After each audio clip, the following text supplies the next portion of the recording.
Bonjour Delphine. Bienvenue. Bonjour. Voilà. Merci. Est-ce que vous pourriez activer votre caméra, Delphine, éventuellement, en appuyant juste sur le carré noir? Voilà. Ah, ben voilà, un beau paysage qui fait rêver. Virtuel, hein, virtuel. J'aimerais entendre le bruit de la mer. C'est où ça? Là, ce sont les falaises d'Ibiza, du nord d'Ibiza. D'accord. Ah, Magnifique. Mais je n'y suis pas actuellement. Hein. vous avez bien compris.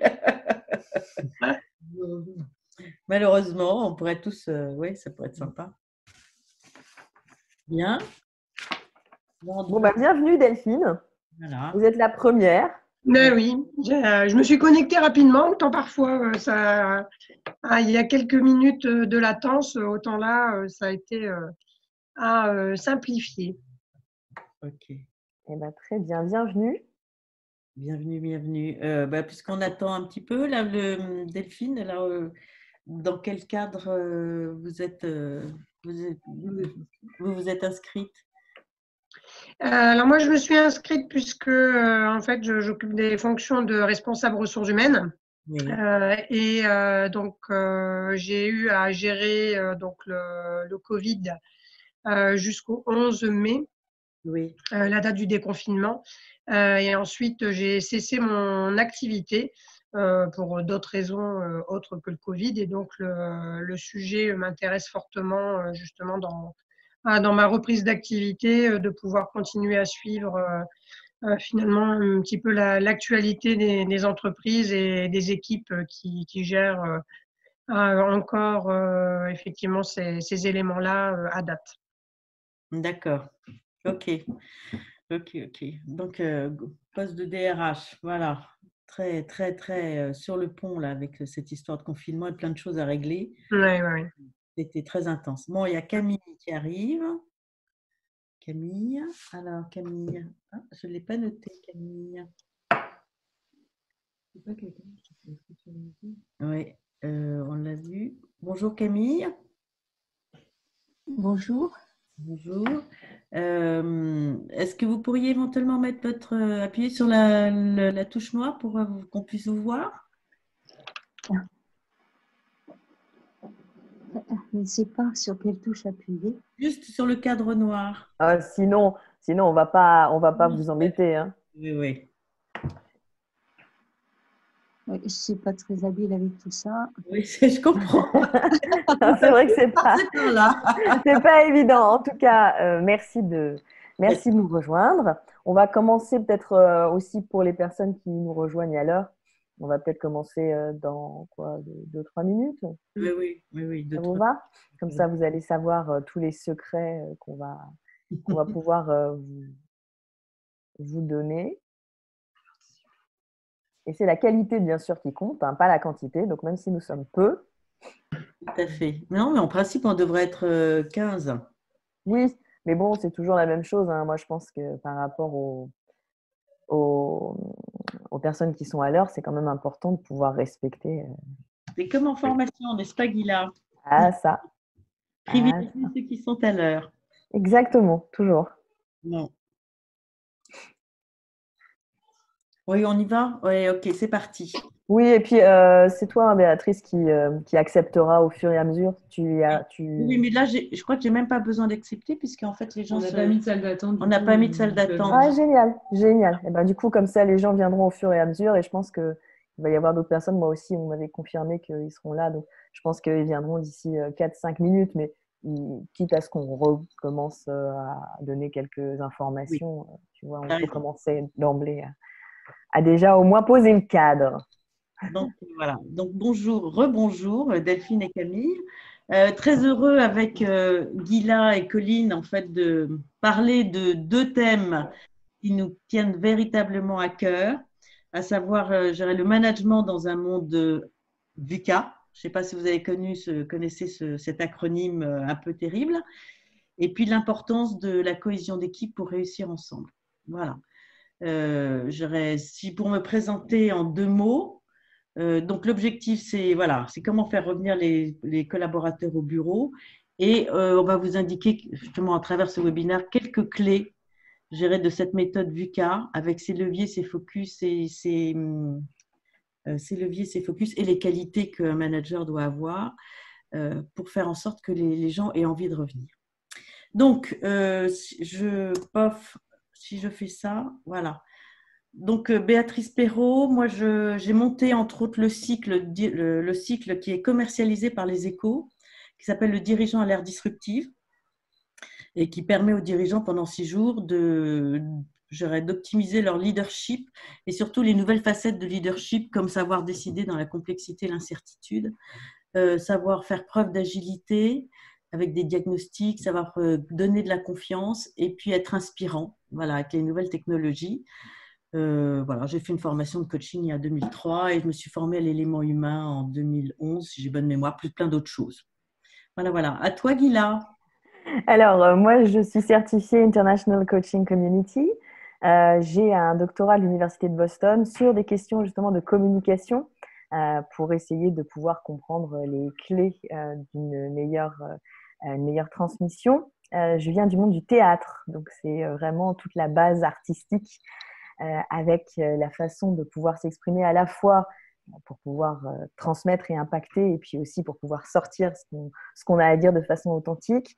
Et puis ici, dans cette incertitude, comme je suis coach au niveau corporate, privé et public, j'apporterai aussi la notion et de communication managériale et aussi de leadership positif, puisque j'ai pas mal travaillé la question avec Tal Ben-Shahar à l'université d'Harvard. Je viens de publier un livre en co-auteur aux éditions Erol, qui s'appelle Le grand livre de la psychologie positive. Voilà. Ok. Gila, c'est tes petits-enfants qu'on entend là un petit peu ou pas? Non, je ne pense pas, puisque ça ne vient pas de mon micro. Ah, mais du coup, on a quand même beaucoup de monde qui nous a rejoints. Bienvenue tout le monde. Oui. Bonsoir à tous. Bonsoir. Ah, bah c'est Christophe. Ah, oui. Oui, mais c'est vrai que torse nu avec la casquette à l'envers, ça change du costume cravate. Bien. Ok. Donc, on a commencé. Voilà. On était en train de se présenter. Bon, Colline, à toi. Voilà, donc moi, Colin Kramer, d'origine sud-africain. Donc, vous comprenez bien avec l'accent français que les Français disent que c'est très charmant. Ça veut dire que je peux faire des erreurs de conjugation et prononciation. Je suis ingénieur de base, j'ai fait des conseils. Après, en arrivant en France, il fallait que je fasse des pivots, réinventer moi-même dans le monde du business. Et après, je suis parti dans le monde du conseil encore, du coaching. Actuellement, je suis dans le ESCP, dans le Career Center d'une côté. Je co-anime avec Béatrice des modules des éco-formations et je fais le coaching et formation de team. Donc voilà, ravi d'être avec vous aujourd'hui et merci de prendre le temps de nous rejoindre pour cette sujet et ces points très, très pertinents. Ok, super. Alors, à toi, Colline. Alors, je dis bonjour à Anne qui vient de nous rejoindre. Bonjour. Donc, bonjour. Et voilà, il y a Perna, il y a voilà, Isabelle Perna qui vient de nous rejoindre aussi. Michael Erlich, ok. Oui. Oui, Isabelle, oui. Donc, c'est bien. Ah, ok, on va commencer. Pardon? Bonjour à tous. Bonjour, bonjour. Bonjour. Donc, je ne sais pas qui ou comment, qu'est-ce que vous connaissez du monde de VUCA.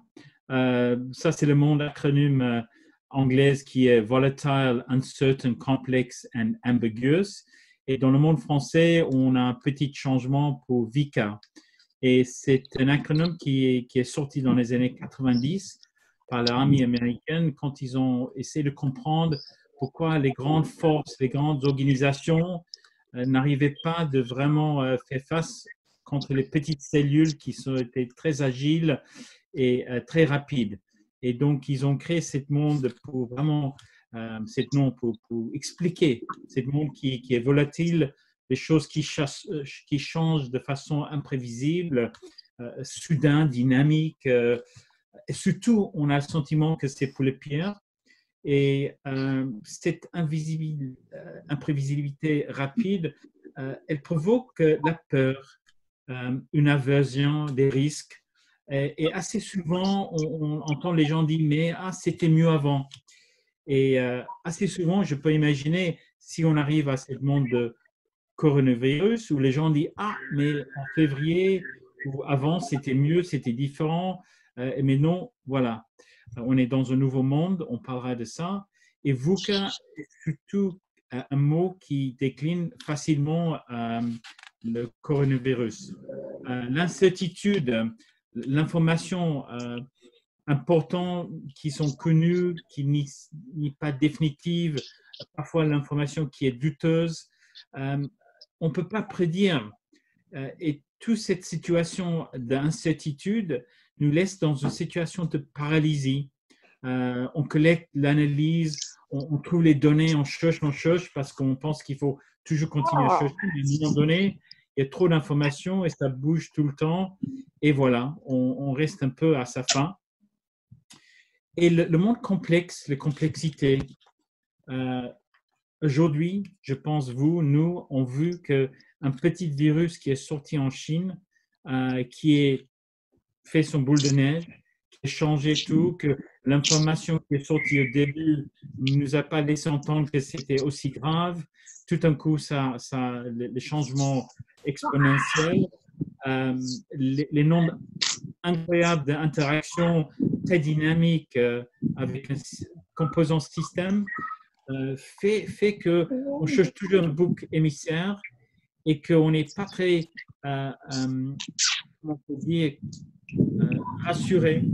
Et si on prend un peu le sentiment qu'avant, on était dans un monde compliqué, dans le passé, je parlerai un peu plus tard de ce monde logique compliqué, quand il y avait un problème, on cherche un expert, l'expert venait avec l'équipe, on cherche une solution et on était bien rodé pour l'avenir. Et dans ce monde de complexité, la seule chose qu'on sait, c'est que tout ce qu'on a fait jusqu'à hier ne rassurait pas de demain. Et donc, on a besoin de vraiment créer les leviers. On parlera de ça à un autre moment, à une autre partie de VUCA Tools. Ça me laisse parler un peu du dernier, l'ambiguïté. L'interprétation diffère de deux personnes, trois personnes, les cultures différentes, la façon qu'on voit, je pense, vous pouvez voir comment les nations ont vécu et comment ils ont réagi avec le coronavirus dans l'interprétation qu'ils ont fait différemment, le doute, le méfie, l'obstacle de prendre la décision et de vraiment avoir une vraie décision. On peut changer le slide, Béatrice, s'il vous plaît? Oui. Oui, est-ce qu'éventuellement, pour les participants, vous pourriez fermer vos micros, s'il vous plaît, quitte à les réouvrir tout à l'heure? D'accord? Parce qu'il y a une espèce de bruit de fond qui se met en place. Merci beaucoup. Et donc, comme j'ai fait allusion avant avec le monde compliqué à complexité, on vient du monde, bon, ça fait quelques années, on est en train de déjà changer un peu. Et cette phase-là, ces derniers 3 mois, a vraiment mis le loop, le zoom sur la façon que la vie a changé. On était dans un monde plus ou moins stable, prévisible, compliqué, lisible. On pourrait trouver les signaux presque forts et comprendre qu'est-ce qui se passe. Aujourd'hui, dans ce monde VUCA, on a besoin de leadership. Avant, il y avait ce monde où il y avait les leaders, les dirigeants, les managers, mais aujourd'hui, ça va au-delà de ça. C'est une histoire de dire qu'ensemble, on est nombre de groupes, de personnes, d'organisations. Ce n'est pas seulement la personne ou le dirigeant ou l'expert qui doit donner, qui doit être leader, mais c'est l'ensemble de leadership qui fait que, en tant qu'un groupe, on est malléable, on est agile, on peut vraiment faire face à cette imprévisibilité de circonstances. Et donc, il n'y a pas une vraie vérité, il y a plusieurs vérités. Il n'y a pas une seule perspective, mais il y a plusieurs. Et vraiment, la force, c'est dans la diversité de cultures, de hommes-femmes, de prise de conscience différentes, d'avoir une entreprise qui recrute seulement le même type de personne fait que cette entreprise va être plutôt dans un silo dans lui-même. Et donc, c'est vraiment dans ce monde qui change, on a besoin de prendre des connaissances, on a besoin de les gérer autrement. Ça me laisse parler de le prochain slide. Oui. Voilà, c'est pourquoi l'approche classique de management ne donne pas envie de revenir au bureau. Et je vous pose la question à vous, chacun de vous qui nous rejoint et remercie de prendre le temps précieux. Est-ce que vous avez envie de retourner au bureau? Et certains de vous, il y a un écho quelque part. Oui, oui, je vais reprendre la parole. Il y a une radio derrière avec. Est-ce que vous pourriez mettre vos micros en muet, s'il vous plaît? Voilà, parce qu'il y a un écho qui est terrible. Merci beaucoup. Voilà, c'est ça un peu le monde de VUCA, de pouvoir faire attention à le bruit, les nuisances qui arrivent à gauche, à droite. Mais je vous pose la question à vous. Est-ce que vous aimeriez bien retourner au bureau comme avant? Et il y a certains de vous qui diraient peut-être oui, j'aimerais bien retrouver, mais ça ne va pas être comme avant parce que l'avant est fini, il est parti. On est dans un nouveau, c'est un peu comme on dit, on ne peut jamais mettre le pied dans le même rivière parce que chaque instant, la rivière change, il y a la dynamique de cette rivière. Et donc, il y a certaines personnes qui ont vécu le télétravail. Il y a certaines entreprises qui ont, pendant 2-3 années, à planifier, peut-être on va mettre en place le télétravail, et tout d'un coup, en 3-4 jours, une semaine, a mis en place un télétravail qui est trouvé assez efficace, qui est assez productive, et ça c'est moi qui ai un dérangement, bon, désolé, voilà, le monde VUCA. Et donc, dans ce monde de télétravail, il y a des découvertes. C'est un peu comme un boîte de Pandore, mais plutôt positive. On a vu que, voilà, même si on n'était pas dans le même bureau, on pouvait travailler ensemble. Au début, il fallait qu'on organise un peu un cadre de savoir comment travailler ensemble, comment travailler en vision ensemble, comment partager, comment ne pas être laissé toute seule. Et d'un côté, ça nous a montré que c'est possible.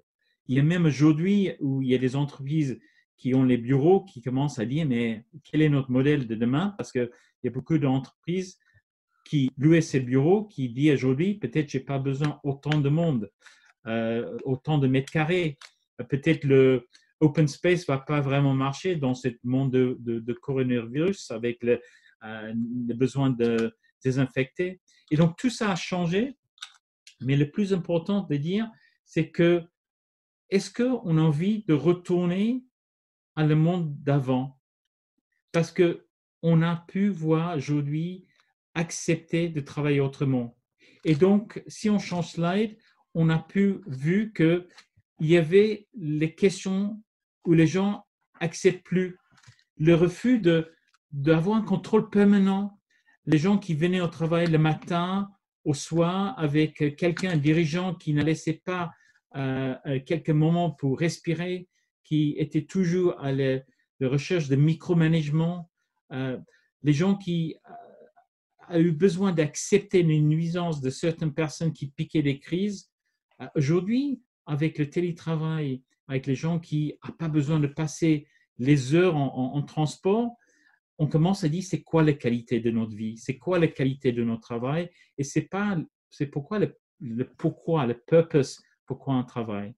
Et donc, tout ce monde de VUCA, tout ce monde de coronavirus nous amène à une façon de dire, mais qu'est-ce qu'on va accepter demain? Depuis quelques années, on travaille avec le millénium, les entreprises s'adaptent à le millénium. Moi, je coach et j'aide les jeunes qui sont en train de rechercher les embauches de demain, et c'est différent. Aujourd'hui, ils ne cherchent pas les grands groupes qui donnent une certaine sécurité, ils cherchent une sens. Comment je vais travailler, comment je vais avoir un impact à mon travail. Et donc aujourd'hui, tout ça nous laisse penser quel est le manager de demain, quel est le leadership qu'on a besoin de demain. Et donc, je vais passer à la prochaine slide, s'il te plaît, Béatrice, et qui dit que si on veut vraiment travailler demain, on a vraiment besoin de travail, une équipe, une efficacité. Et donc, je vais inviter Guylain qui va parler de Key Behavioral Aspects, des choses qui vraiment comment on doit être et comment on peut mesurer ça pour que demain, on a un meilleur leadership. Merci beaucoup. Aguila, les paroles. Merci, Colin. En fait, d'un point de vue de communication dans ce monde VUCA, on retrouve l'idée que le manager pense que lui doit montrer le chemin et que les autres doivent suivre. Et d'ailleurs, au niveau étymologique, si on travaille sur le cœur de ce que veut dire le mot leadership, c'est cette idée. Le leader, ça montre. Or, le leader, ça ne fait pas que montrer. Le leader, ça doit travailler à inspirer, c'est-à-dire qu'il y a un énorme travail à faire pour retrouver de l'horizontalité dans la communication, pour justement travailler cette notion d'inspiration à partir, comme Colin l'a dit, à partir du sens. Comment faire en sorte que l'on crée le sens d'un point de vue collectif. Et pour cela, la vraie priorité, c'est cette question de l'image du leader après crise. Comment est-ce qu'on doit apparaître?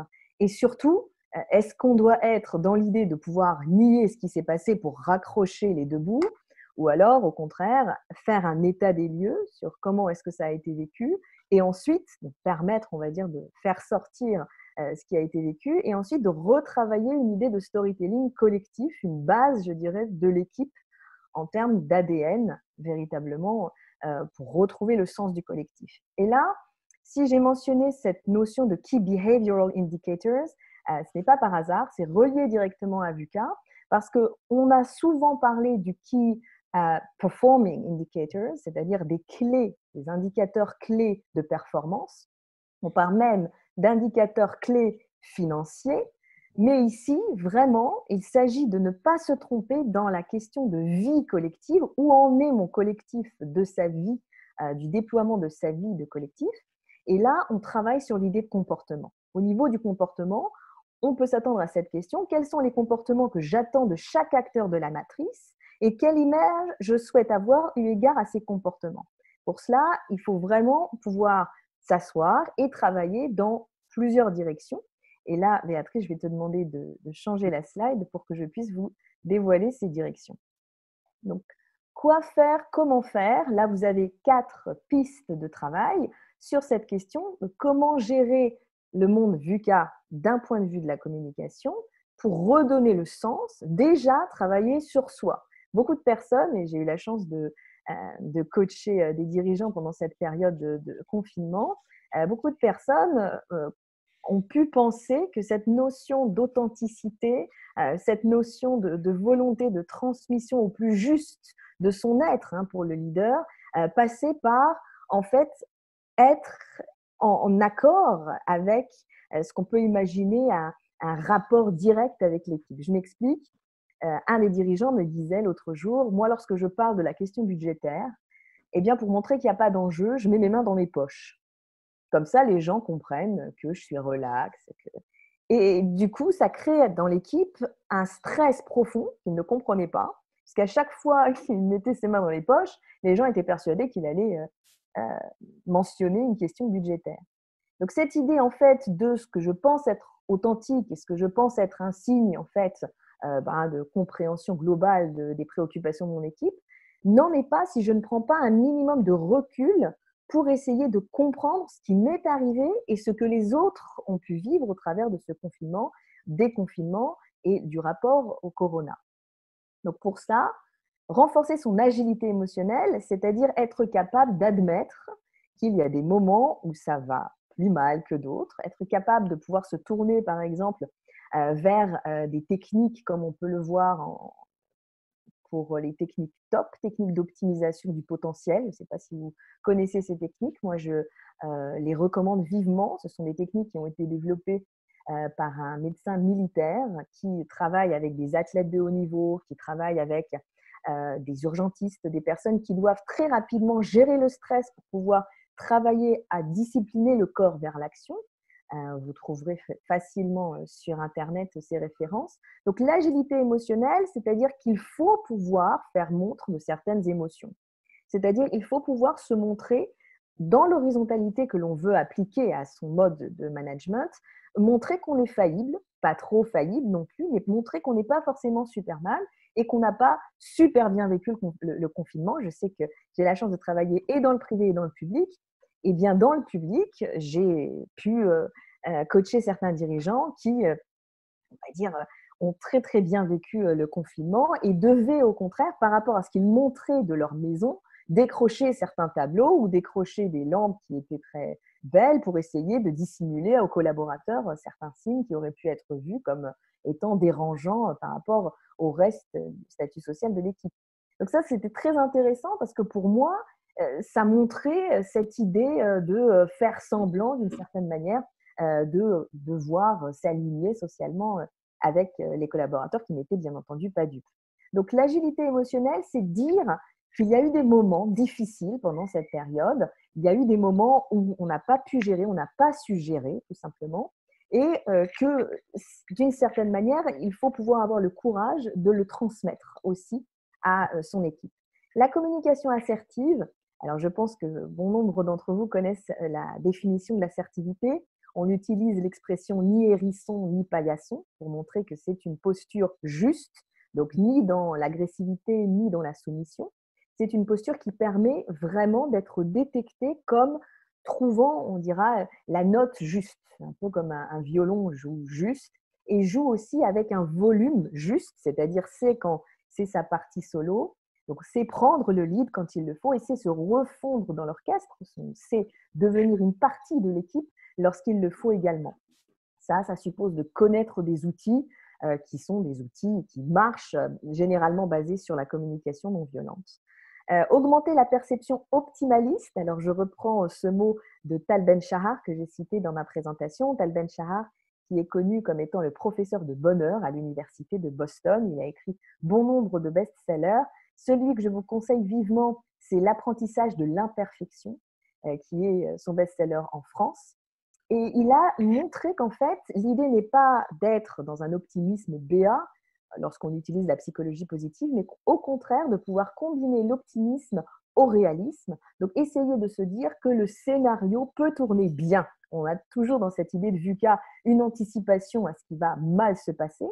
Et au contraire, dans son idée, l'optimalisme, c'est aussi prendre en considération dans un arbre de décision ou dans des idées de prospective qu'il existe une possibilité aussi à prendre en compte d'une fin heureuse. Enfin, je terminerai sur une dimension importante puisque généralement on la présente sous son contraire. On dit toujours que l'enjeu d'un leader ou d'un manager vis-à-vis de son équipe, c'est de savoir construire la confiance. Et moi, je dis que c'est vraiment déconstruire la méfiance. Colline l'a bien mentionné, dans un monde VUCA, le niveau de méfiance augmente. Il était déjà là puisque la méfiance existe toujours face à une image de pouvoir. Donc la méfiance, ça se déconstruit. Il serait tout à fait illusoire de penser pour un manager qu'il arrive dans un terrain conquis, même si on va dire qu'il est apprécié à sa juste valeur au niveau professionnel par son équipe. Il arrive au contraire dans un terrain miné par la méfiance, il doit faire ses preuves et pour cela, il peut avoir plusieurs possibilités de scénarios, mais il y a toute une mythologie, je dirais, de la méfiance à déconstruire. Cette mythologie, elle doit venir avec des actes fondateurs pour se retrouver en termes collectifs. Et par exemple, on peut citer une des possibilités, c'est cette fête du retour qui peut être faite où on se retrouve en présentiel. Je sais que certaines personnes parmi les dirigeants que j'ai pu coacher ne le prennent pas en compte. Il y a certains dirigeants qui m'ont dit voilà, on va tout de suite retourner au travail, on va essayer de sauter cette étape. C'est crucial pour que la parole puisse sortir, pour qu'on puisse faire un état véritablement de qu'est-ce qui s'est passé, comment ça a été vécu et comment on fait pour s'organiser ensemble. Encore une fois, ce qu'on n'avait pas entre l'écrit et l'oral, c'est-à-dire pas forcément entre distanciel et présentiel, mais ce qui n'existe pas lorsqu'on a un texte face à soi, c'est l'énergie du vivant. Et l'énergie du vivant, il faut pouvoir le célébrer quand il s'agit du collectif au travers d'une célébration comme la fête du retour. Béatrice va vous en dire plus dans d'autres possibilités de scénario. Merci Gila. Alors oui, en tant que ce que je notais, en fait, pour moi dans le leadership, il y a aussi fondamentalement la notion de service. Un leader est au service de ses équipes et ça, c'est vraiment important. Et l'équipe n'est pas seulement… Pour un manager, l'équipe est à son service, mais un vrai leader, il est également au service de son équipe. et il sait la protéger, mais c'est aussi, avoir la juste attitude quand est-ce qu'il doit appliquer des consignes au-dessus, mais aussi dire quand est-ce qu'il ne va pas forcément complètement les appliquer ou les appliquer tout de suite, parce qu'il sent que son équipe n'est pas prête à entendre en fait, les nouvelles qu'il a à dire ou quoi que ce soit. Ce que j'entends aussi au niveau de leadership, c'est pour moi, le leader, il doit être au-delà du chef d'orchestre, il doit être un leader jardinier. Un leader jardinier qui va s'attacher à cultiver le bon environnement, cette atmosphère de confiance, parce que je reviens avec la confiance, c'est au manager ou au leader d'insuffler cette confiance. Elle n'est pas innée dans le statut, c'est au manager de la construire de manière à ce qu'il ait en retour il reçoive la confiance de ses équipes. Et à ce sujet, j'ai monté dans le cycle un diagnostic sur les 8 axes de la confiance, parce que je considère que c'est souvent un mot valise et qui n'est pas, qui permet de dire à chacun, ben voilà, je te fais confiance, mais là, il y a un point sur les 8 qui ne va pas, comme je trouve que tes motivations personnelles prennent le dessus, par exemple, sur l'intérêt général. Je crois aussi beaucoup au leadership partagé, comme avec les commandos de l'armée américaine. Travailler en petites équipes où chacun a des expertises différentes, se connaissent extrêmement bien, ont réussi à nouer des relations extrêmement intimes, permet à chacun de prendre le lead par rapport à son expertise sans demander l'autorisation aux autres. Tout ça se fait de façon extrêmement naturelle et c'est comme ça qu'on renforce l'agilité d'un service, d'une direction, etc. C'est en se faisant confiance les uns les autres parce qu'on se connaît véritablement non seulement sur le plan des compétences, mais aussi sur le plan des qualités. Alors, pour faire revenir les salariés au bureau, ce que je leur propose, c'est au lieu de les obliger à revenir, c'est leur donner envie de revenir. Dire que, vous aussi en tant que manager ou en tant que dirigeant, le fait que vous ayez tiré les enseignements de cette période, que vous n'avez pas envie que ça reprenne comme avant, parce que ça, c'est la grosse peur en fait des salariés. Il n'y en a pas beaucoup qui ont envie de reprendre leur vie d'avant. Ça, c'est clair. Il y a eu plein de prises de conscience, comme l'a dit Colline. Donc, dire que vous aussi, vous avez tiré des enseignements, que vous êtes prêts aussi à retrouver, que vous êtes ravis de retrouver vos collaborateurs et que pour cela, donc, on va organiser une grosse fête parce qu'on a tous vécu des moments difficiles et je reviendrai après. Et puis, leur dire aussi que vous pouvez vous leur donner de la reconnaissance par rapport à ce qu'ils ont fait pendant cette période de confinement. Ils ont peut-être pris des initiatives, ils se sont peut-être entraidés les uns les autres. Donner de la reconnaissance aux gens, à vos équipes, c'est primordial. Pour moi, il y a 4 maîtres mots dans le leadership. C'est bonjour, s'il te plaît, merci et pardon, parce que parfois, on fait tous des erreurs et présenter ses excuses est une vraie preuve de leadership. Donc, leur dire qu'on les apprécie, ça c'est important, et le dire avec 3 mots-clés, le fait d'être totalement sincère, totalement honnête et donc totalement authentique. À travers nos cerveaux, on sait très bien quand les gens ne pensent pas ce qu'ils disent et qu'il y a un décalage entre les paroles et les actes. Et cultiver cette sincérité, cette honnêteté et cette authenticité, savoir dire par moment, écoutez, là, je n'ai pas la solution, je ne sais pas. À votre avis, comment est-ce qu'on pourrait faire? Qu'est-ce que vous voyez de la situation? Comment vous la percevez? Comment vous interprétez telles informations? Et permet en fait d'activer l'intelligence collective et ce n'est pas un aveu de faiblesse, au contraire, c'est un aveu de grande force. Donc, la notion de sincérité, d'authenticité et d'honnêteté. Savoir dire quand vous ne savez pas et que vous avez besoin d'eux. Donc, comment faire pour les faciliter le retour au travail? Il y a une première étape qui consiste à se réunir, parce que le mot réunion veut bien dire ce qu'il a dit, mais il perd complètement de son sens. Comment se réunir? Et ce que je propose dans la slide suivante, c'est un atelier qui permet de libérer la parole dans un premier temps, pouvoir s'ouvrir aux autres et à soi, dire comment on a vécu, ses ressentis, exprimer ses difficultés, ses contraintes et donc ses besoins pour fonctionner autrement. Parce qu'il y a des gens qui ont pu se sentir totalement impuissants et inutiles parce qu'ils étaient décorrélés. En général, les gens qui ont eu un travail très intellectuel ont été souvent, ou je pense, travaillent sur les plateformes téléphoniques, ont été surbookés ou qui ont été sur le terrain, ils ont été parfois en burn-out. Donc, pouvoir accueillir la parole de chacun sans juger, c'est extrêmement important, de manière à ce que les gens ne se sentent pas tout seuls et comprennent que d'autres aussi ont vécu des choses. Et parfois ont partagé les mêmes choses, même s'ils n'ont pas eu l'occasion de se le dire.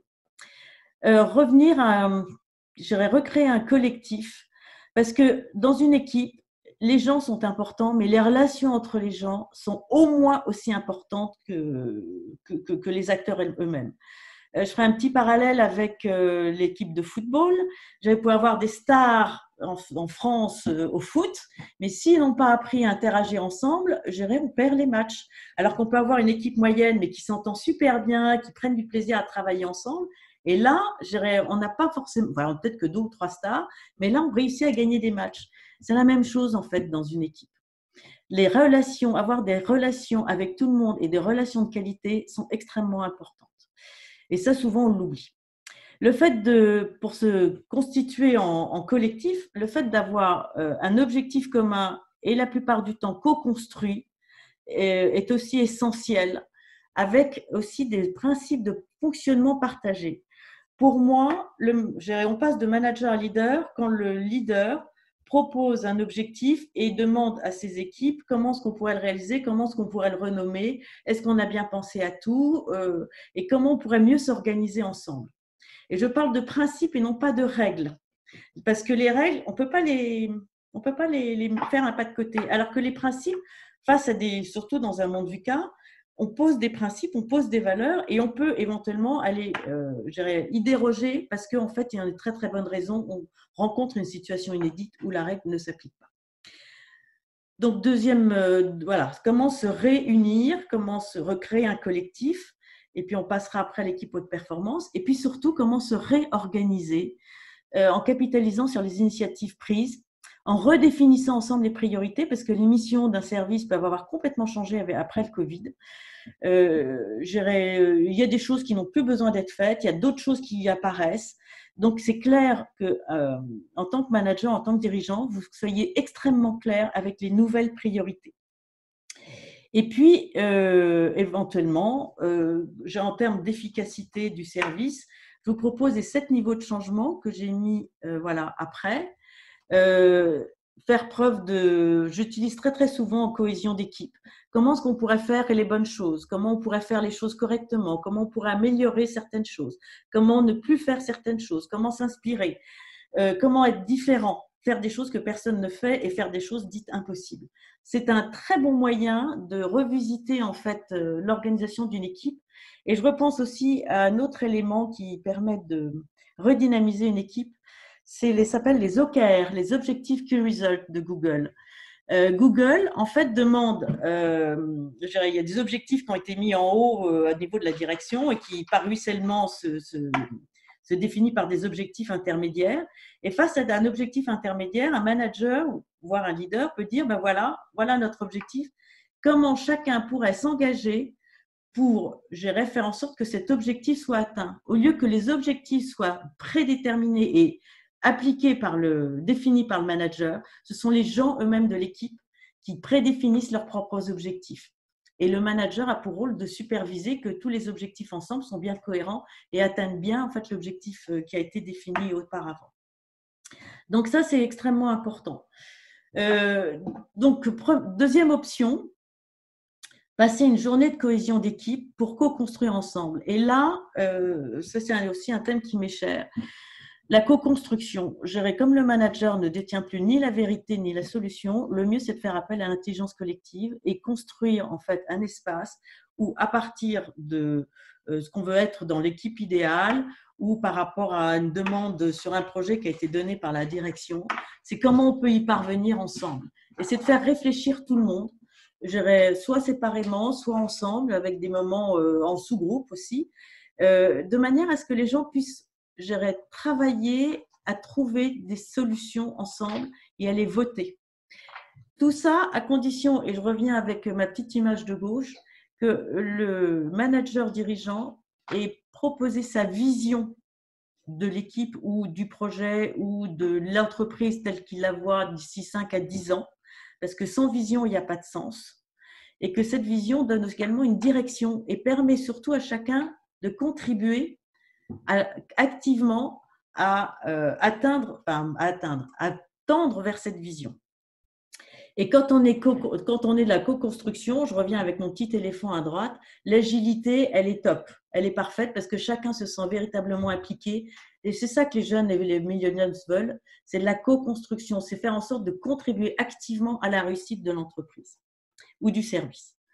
Et troisième option, l'accompagnement pour réussir ensemble, à savoir devenir une équipe haute performance. En 2 mots, parce que je vois que le timing, voilà, il se termine. La plupart des gens croient qu'on est dans une équipe, mais en fait, ils forment un groupe avec des énergies qui sont complètement dispersées. Et si on fait la somme des énergies, il y a des gens qui arrivent à plus 30, d'autres à moins 25, le troisième à plus 8, le quatrième à moins 15. Et en fait, quand on fait la somme des énergies, tout ça, c'est très subjectif, mais elle est au mieux nulle, voire négative. Chacun fait correctement son boulot, peut-être, mais il n'y a pas de cohésion ni de cohérence globale. Quand on devient une équipe, on a, ce que je disais dans l'option 2, dans une cohésion d'équipe, un objectif commun et des principes de fonctionnement communs. Et là, les énergies s'alignent, toutes les flèches se mettent dans les mêmes directions et s'additionnent. Mais il y a souvent un potentiel complètement ignoré dans les entreprises qui s'appelle l'équipe haute performance, où en fait, en co-construisant la vision, en créant une vraie charte de valeurs incarnée par des comportements au quotidien, en mettant les gens dans leur talent. Là, les énergies, non seulement elles sont alignées, mais elles se multiplient, on réussit l'impossible. Et c'est ça, en fait, que j'essaye de faire dans les entreprises, c'est de les transformer de groupes, d'un petit collectif, en équipes hautement performantes. Et là, et en travaillant également sur les relations, et là, c'est waouh. Les gens sont super heureux, super contents de revenir au travail. Il y a une très bonne ambiance. On peut tous dire gentiment, il n'y a pas de conflit, il n'y a pas de tension. Les tensions sont limitées très, très vite.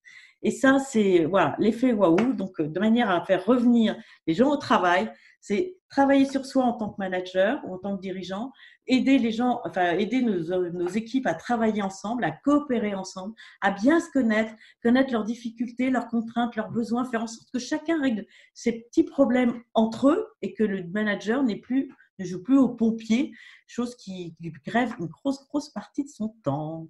Voilà. Donc, j'ai terminé. Je vais répondre avec les questions. Donc, voilà, je vous propose un prochain webinaire. On va peut-être à la rentrée sur les VUCA, les outils du monde VUCA.